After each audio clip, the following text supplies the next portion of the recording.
banyak banyak tekanan yang membuat struktur itu jadi rebutan.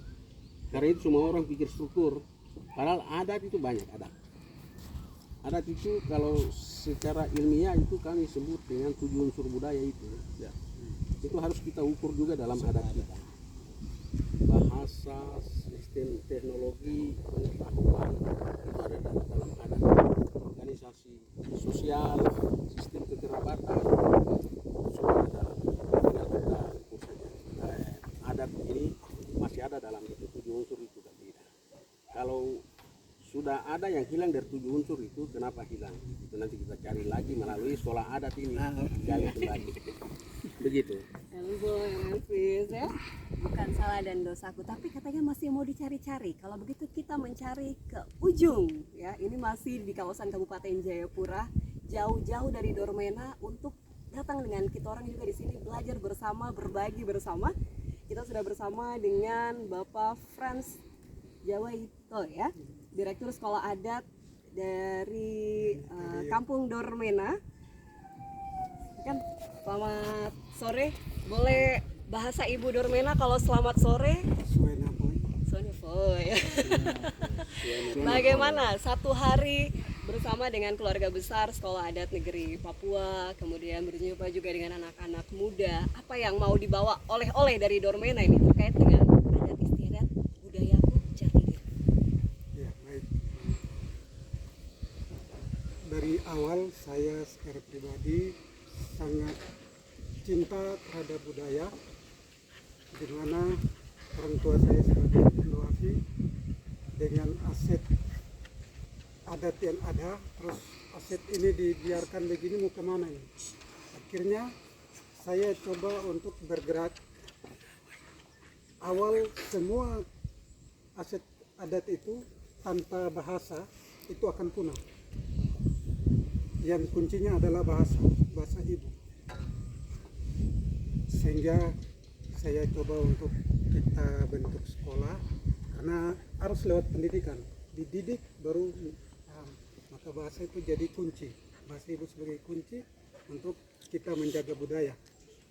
Yang mana moto kami sempat kita angkat bahwa angkat menjadi terang, jangan biarkan dia hilang, dan selalu akan ada.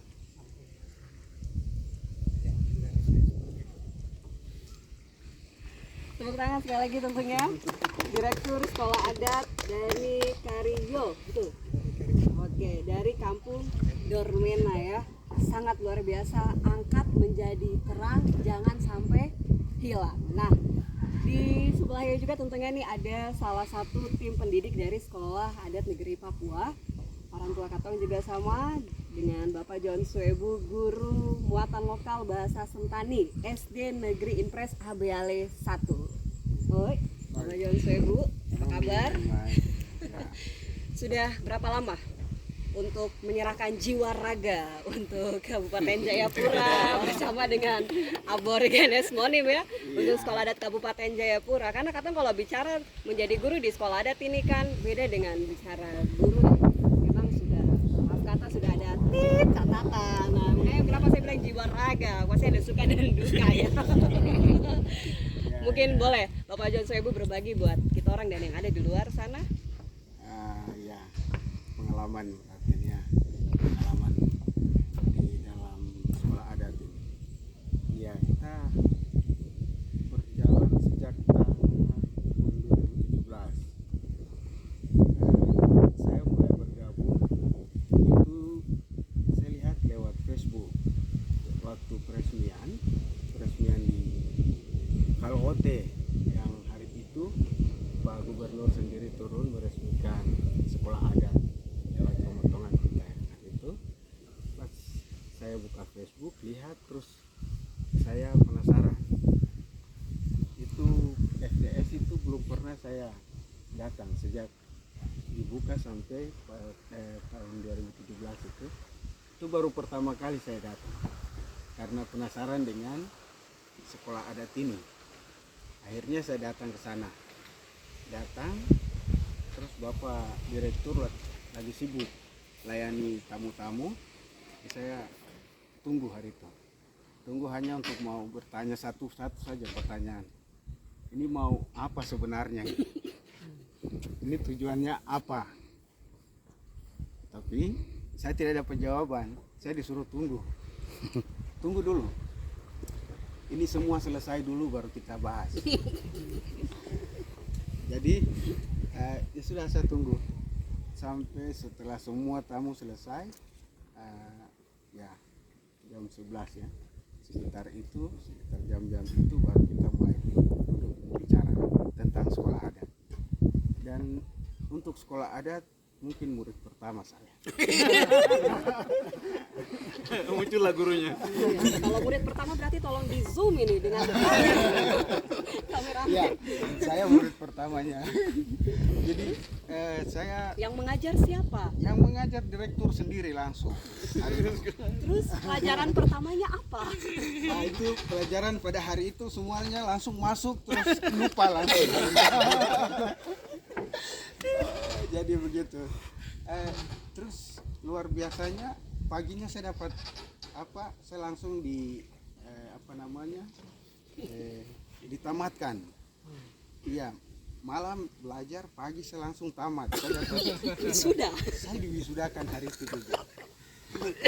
Saya langsung dinobatkan sebagai guru juga hari itu. Akhirnya saya biasa, akhirnya sudah terlibat di dalam proses di sekolah ini, proses belajar mengajar. Kita bergerak sama-sama mulai dari tahun 2017 sampai hari ini, dan setelah terinclude ke dalam pendidikan formal, saya dikasih tugas dimandatkan untuk jadi guru di SD Abiales 1. SD Abiales 1 ini salah satu sekolah barometer juga di Kabupaten Jayapura. Saya dipercayakan di sana. Dan kemarin kami berhasil menamatkan 74 siswa.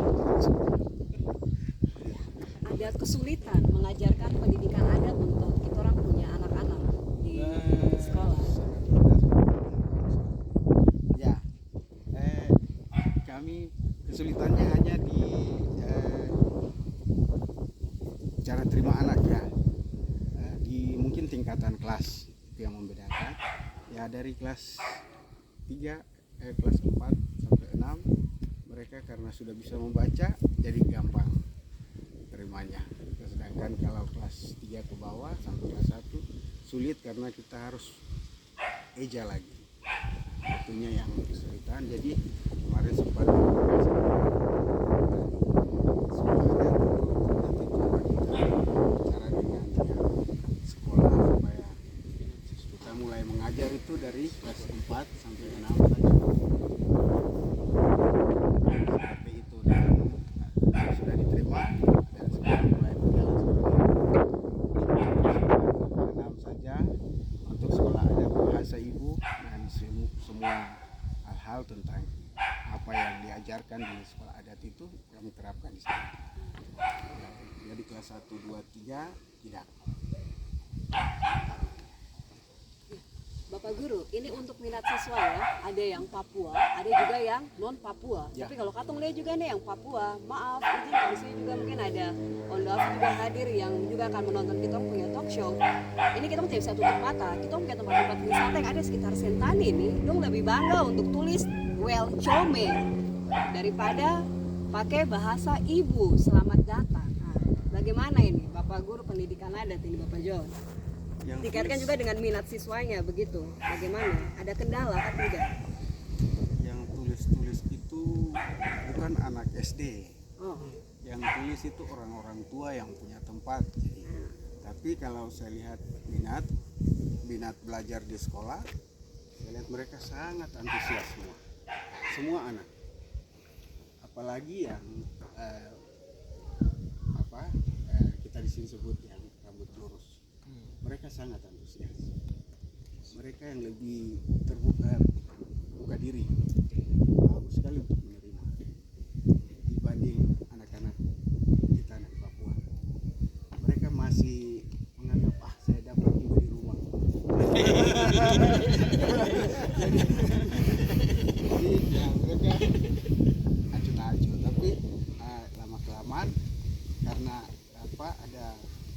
tugas-tugas karena ada beban-beban dalam mata pelajaran, akhirnya mereka mulai serius.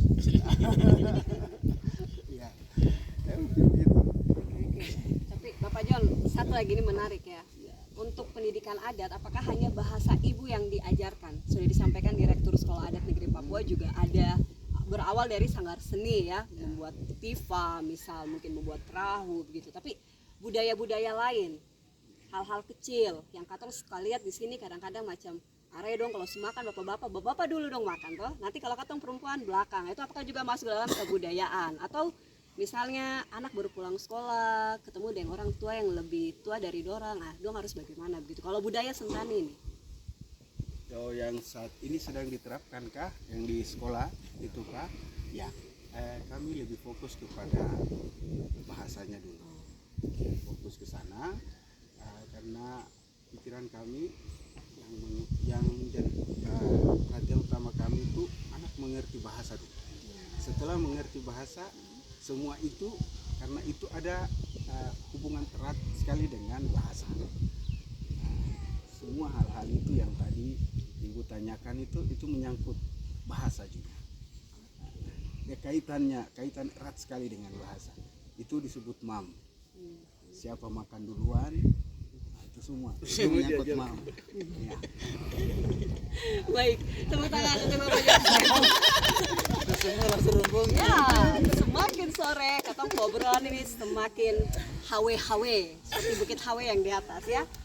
Kita langsung tembak salah satu pemegang kebijakan. Nah, yang sudah tadi katong bahas ini. Emang katong sengaja jadikan narasumber yang paling ujung ya. Sepertinya pusing-pusing ya malah ya. Kita langsung sapa ini. Izin Abori bahasa ibu selamat datang untuk Bapak Taufik Damarjati nih. Bagaimana? Foi moi moya. Nah, coba diarahkan ke Bapak. Foi moi moya. Coba Bapak tes. Foi moi moya. Oh, oke. Dapat. Kalau selamat sore ya Bu. Warai foi. Oh, sudah berarti memang hobong memberkati Bapak Taufik harus 5 tahun ada di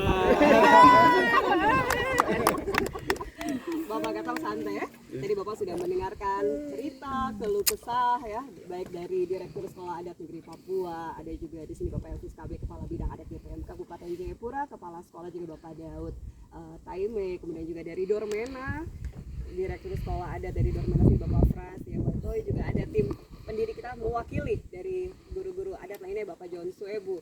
Hal yang paling menarik salah satunya dari ujung Dormena mengatakan tadi bahwa tanpa bahasa hidup kita akan punah seperti itu. Terus disampaikan Bapak Daud Taime juga semua peradaban hidup berawal dari sekolah. Lebih menarik lagi Bapak Origenes Mon yang mengatakan katong boleh sekolah tanpa sekolah. Bingung ya? Jadi Bapak Elvis KB sendiri mengatakan bahwa kearifan lokal budayaku jati diriku. Dan sekarang lagi gembar-gembarnya bahwa bukan hanya kurikulum merdeka, ada lagi istilah yang bikin pusing lagi, yaitu profil pelajar Pancasila. Banyak sekarang dimensi pendidikannya selalu berputar. Kita tidak bisa menutup mata, digitalisasi. Anak-anak lebih memilih memegang 24 jam dengan handphone, bukan dengan membaca buku. Nah, tapi kalau katong belajar bahasa ibu kan tidak semua ada di internet. Nah, bagaimana ini menurut Anda, Bapak Taufik selaku pengembang kurikulum, pusat kurikulum dan pembelajaran dari Kemendikbud? Silakan. Baik, terima kasih. Ya, jadi kalau kita bicara mengenai pendidikan ya, tentu tidak lepas dari unsur manusia. Ya, tidak lepas dari unsur manusia. Oleh sebab itulah kenapa dalam pendidikan sendiri juga lekat kaitannya dengan psikologi, sosiologi, antropologi, gitu ya. Sehingga pendidikan yang pendidikan yang dienyam oleh manusia tersebut menjadi bermakna. Artinya bukan sekedar memahami tulisan-tulisan kosong, tetapi bagaimana mereka meresapi, menjiwai dan juga menerapkan apa yang mereka dapatkan dari proses pendidikan tadi. Ya. Dan kalau kita bicara mengenai manusia, kita tidak lepas dari lingkungan sosial, lingkungan budaya, dan juga perkembangan teknologi sebagaimana tadi disampaikan gitu.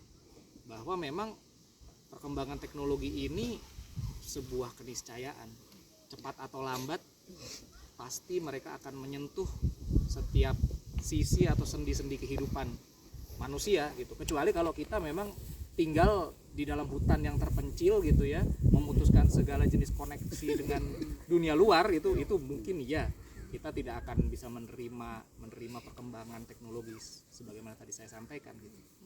Nah, tentu yang harus kita lakukan bukan serta-merta menolaknya ya, tetapi justru bagaimana menjadikan perkembangan teknologi itu sebagai sebuah aset dan juga tools yang bisa kita manfaatkan dalam kegiatan pembelajaran, atau bagaimana itu bisa mendekatkan kita dalam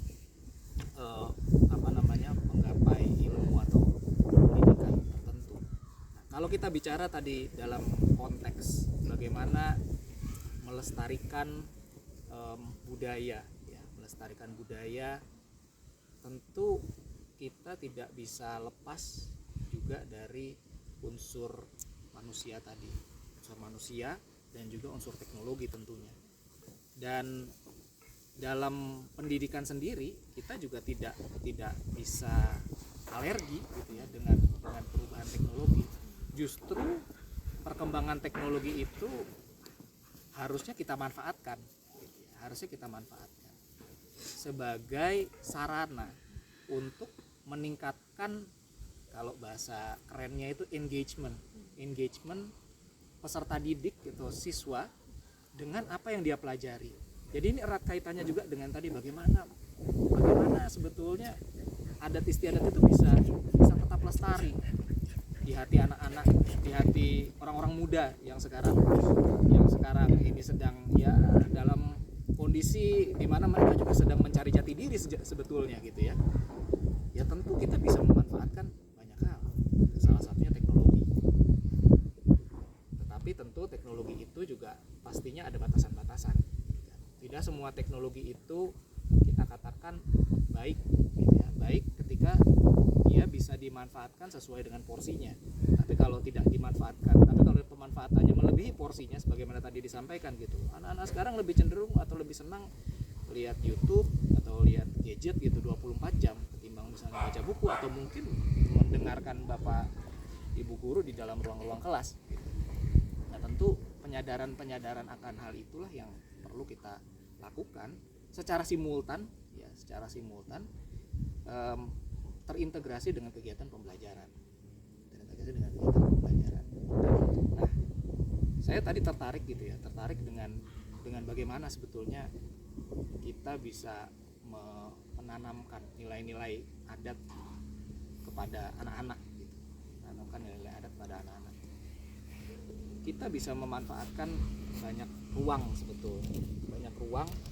dari kurikulum Merdeka, di mana sebetulnya dalam kurikulum Merdeka yang saat ini kami kembangkan, kami lebih menekankan kepada bagaimana memberikan pengalaman belajar yang menyenangkan kepada anak-anak dan juga memerdekakan mereka dari sekat-sekat pembelajaran yang barangkali pada komunitas tertentu, pada masyarakat tertentu itu dianggap belum. Ada memang komunitas-komunitas yang tidak terlalu suka di dalam ruang kelas. Ya, mereka lebih senang berada di luar.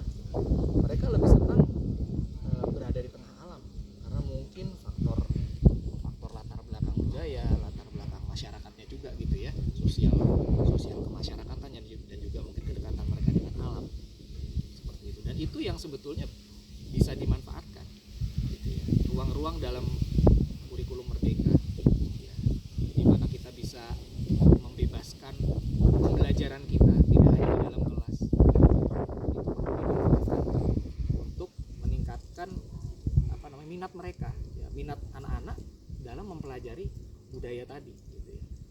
Budaya ini kan luas ya, dan salah satu dari unsur budaya adalah bahasa tadi. Bahasa ibu itu merupakan salah satu unsur budaya atau adat yang ada di Indonesia. Dan menurut saya itu jadi sebuah peluang untuk bisa memberikan semacam kenyamanan bagi anak didik, bagi peserta didik untuk belajar bahasa ibu, mulai belajar budaya, dan bagaimana nantinya dengan mereka bisa memanfaatkan ruang seluas-luasnya, mereka bisa keluar dari ruang-ruang kelas, mereka bisa keluar dari sekat-sekat jam-jam pelajaran gitu ya.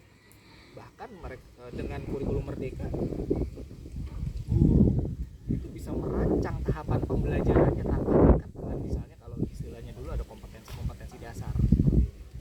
Jadi itu semua bisa disesuaikan dengan kebutuhan. Dan menurut saya ini menjadi salah satu hal yang positif sekiranya memang ini bisa diterapkan di semua jenjang gitu, untuk melestarikan budaya yang ada di semua daerah.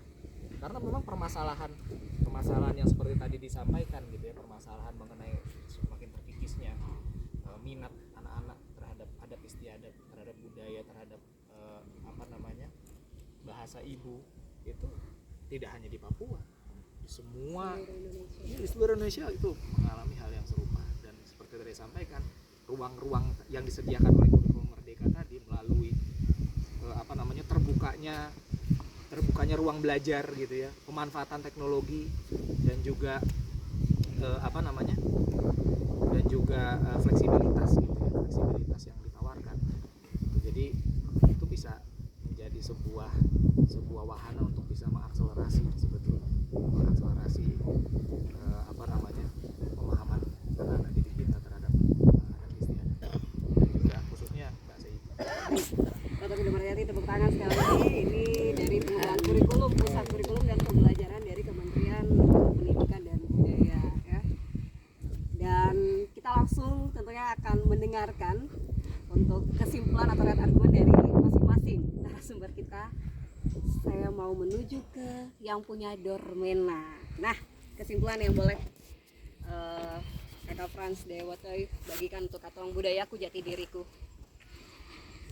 Baik, untuk kita semua, harapan kami, mari kita jaga budaya kita, yaitu pertama dari pendidikan.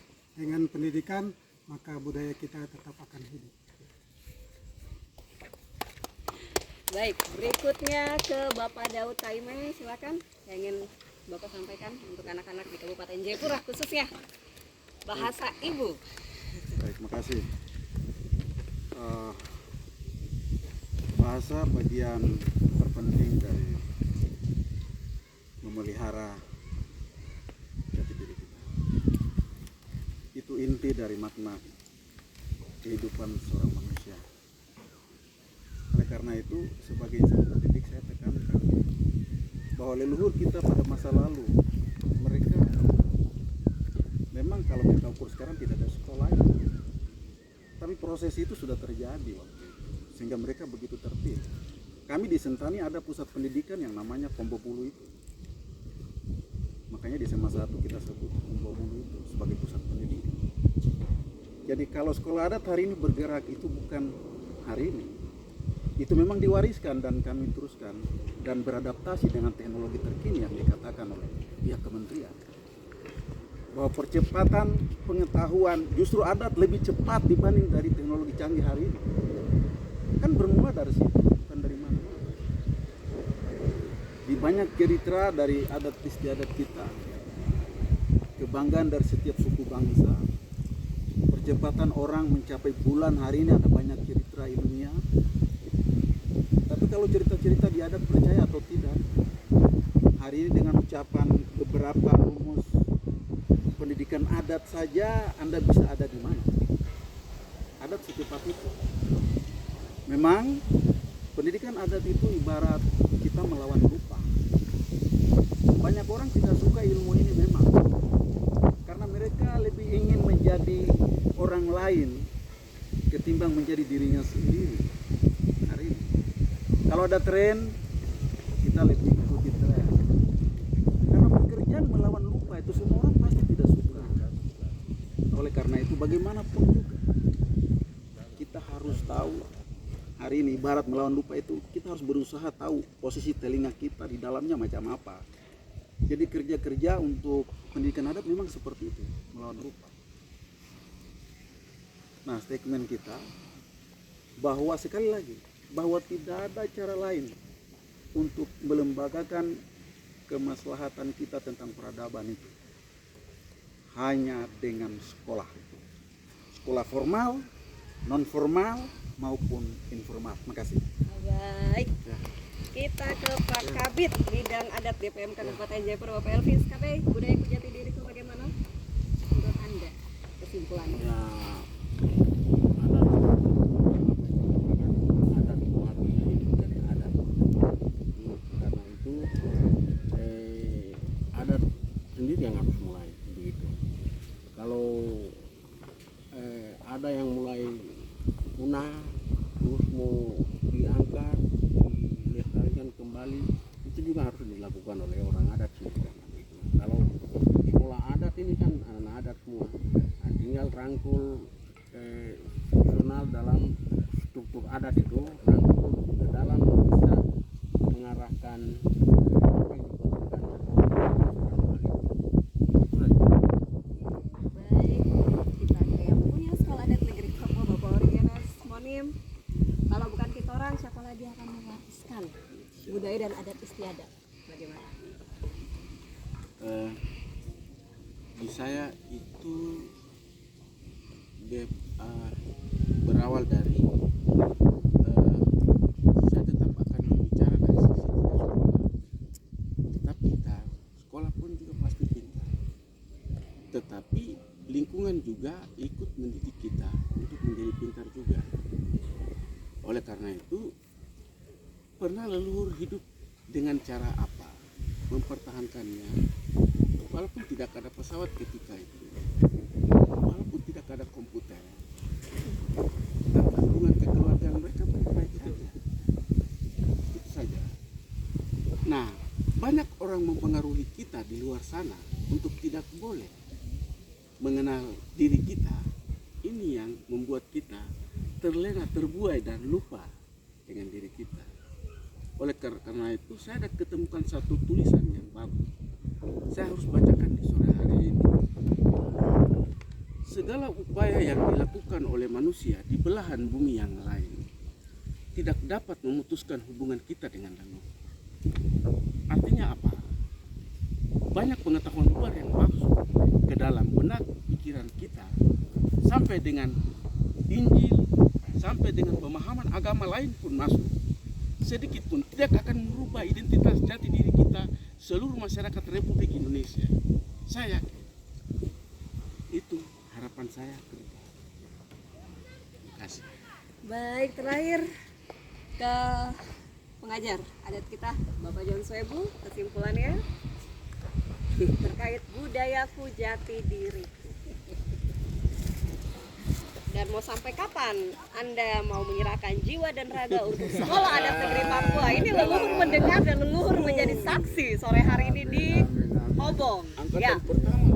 Ya, angkatan pertama. Lulusan pertama. Iya, 1 menit dari sekarang komitmen Anda, Bapak. Ya, baik, terima kasih. Budayaku jati diriku. Itu seperti mengiris hati kita semua. Kalau kita orang tidak berbudaya, maka kita bukan orang berjati diri. Karena itu jaga terus budaya kita, pertahankan terus adat istiadat kita. Demikian. Sampai Terima kapan kasih. di sekolah adat negeri Papua? Selama sekolah ini masih berjalan, kami tetap akan ada untuk selama-lamanya.